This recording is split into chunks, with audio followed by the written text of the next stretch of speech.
भक्त्या तु लभ्य तपस्या न तस्य। अर्थ, भगवान केवल भक्ति से प्राप्त होते हैं, कठिन तपस्या से नहीं। बहुत समय पहले उड़ीसा के एक छोटे से गांव में नीरव नाम का एक लड़का रहता था। उसका परिवार बेहद गरीब था। 2 वक्त की रोटी भी बड़ी मुश्किल से मिलती थी, लेकिन नीरव के दिल में भगवान जगन्नाथ के प्रति गहरी भक्ति थी। हर शाम वह गांव के छोटे से मंदिर में जाकर हाथ जोड़कर प्रार्थना करता, हे प्रभु, मैं गरीब हो सकता हूँ लेकिन मेरी भक्ति सच्ची है। एक दिन मैं आपके श्री विग्रह के दर्शन जरूर करूंगा। लेकिन गरीबी इतनी थी कि पुरी जाकर भगवान के दर्शन करना उसके लिए एक सपना जैसा था। फिर एक दिन गांव में भयंकर अकाल पड़ा। लोग अपना घर बार छोड़कर शहरों की ओर जाने लगे। नीरव के माता पिता ने भी उसे समझाया, बेटा पुरी चले जाओ, शायद भगवान जगन्नाथ की कृपा से तुम्हें कुछ भोजन मिल जाए। नीरव एक फटे हुए कपड़े और खाली हाथों से निकल पड़ा। कई दिन पैदल चलते चलते, भूख से लड़ते हुए आखिरकार वह पुरी पहुंच गया।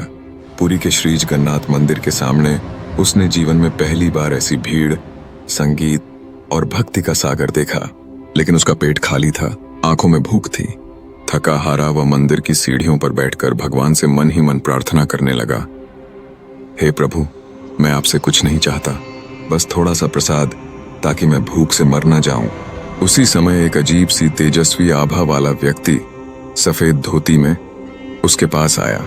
उस व्यक्ति की मुस्कान में ऐसी करुणा थी कि नीरव देखते ही रह गया। वह व्यक्ति बोला, बेटा तू मेरा सच्चा भक्त है, यह लो तुम्हारे लिए प्रसाद। उसने नीरव के हाथों में एक मुट्ठी गर्म सुगंधित महाप्रसाद दिया। जैसे ही नीरव ने प्रसाद खाया, उसके शरीर में एक अद्भुत शांति और तृप्ति फैल गई। भूख मिट गई, पीड़ा भूल गई। खाना खाने के बाद जब उसने इधर उधर देखा तो पाया कि वह दिव्य पुरुष कहीं भी नहीं थे। वह समझ गया, वह कोई साधारण मनुष्य नहीं था, स्वयं भगवान जगन्नाथ उसके पास आए थे। उस दिन के बाद से नीरव मंदिर के पास रहने लगा। वह भक्तों की सेवा करने लगा, मंदिर साफ करने लगा। समय के साथ नीरव एक महान संत बन गया। लोग उसे प्रसाद वाले बाबा कहने लगे। उसके आशीर्वाद से बीमार लोग ठीक होते, दुखी लोगों के चेहरे पर मुस्कान लौट आती।